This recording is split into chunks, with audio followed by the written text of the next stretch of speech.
based on your most recent reporting as of this morning, there's this complaint that's been filed that I believe we talked about some of this earlier about ways that spending was done that we don't necessarily understand, that were fairly opaque.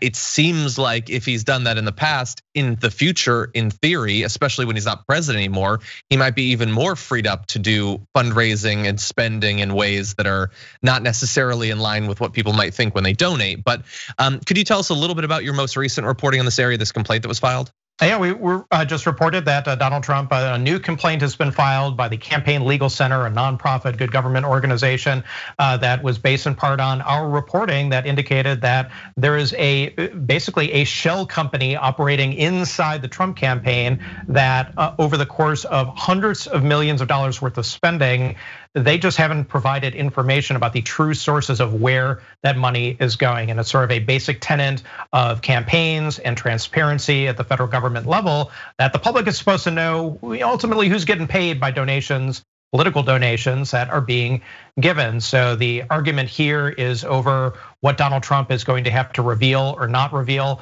Hey, whether it's Donald Trump's taxes, whether it's his political money, he doesn't like to reveal any more than he possibly has to. But this is also just one of probably about 8 or 9 different areas, points of political peril that have turned into legal peril for Donald Trump.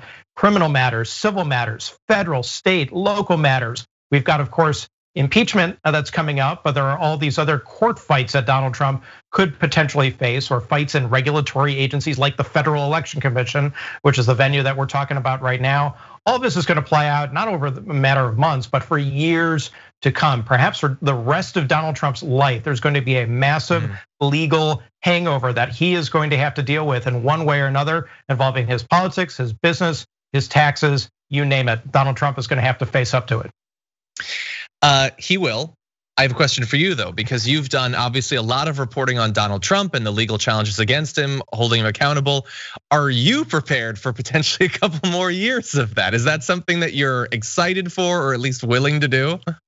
Well, as reporters, we don't have any choice. We're going to be in this kind of bizarre world where the Trump administration has ended. It was a singular administration, and we've never experienced anything like this as a country. Definitely as a political reporter, we've never experienced anything like it. Joe Biden, we can just see in the first few days of his administration that the style, the tone, the tenor, the approach to government, everything is different, okay? But Donald Trump is not going away, and it would be journalistic malpractice to just simply ignore Donald Trump, as much as a lot of people would love to ignore Donald Trump and just say, he doesn't matter anymore. I mean, he can run for president again, okay? He's gonna be doing things in the public domain that have to be, he's a former president. So we are absolutely going to continue to watchdog Donald Trump while also doing our jobs and reporting on the issues of the moment with the Biden administration coming in and a new Congress. There's a lot to handle, but I already look forward to your future reporting on the inevitable financial scandals of the Patriot Party. So we'll definitely have talks about that. For those watching, Dave's work is available on Business Insider about both of the topics that we talked about today. And as always, Dave Levinthal, thank you so much for joining us. Hey, appreciate it, John. Thank you.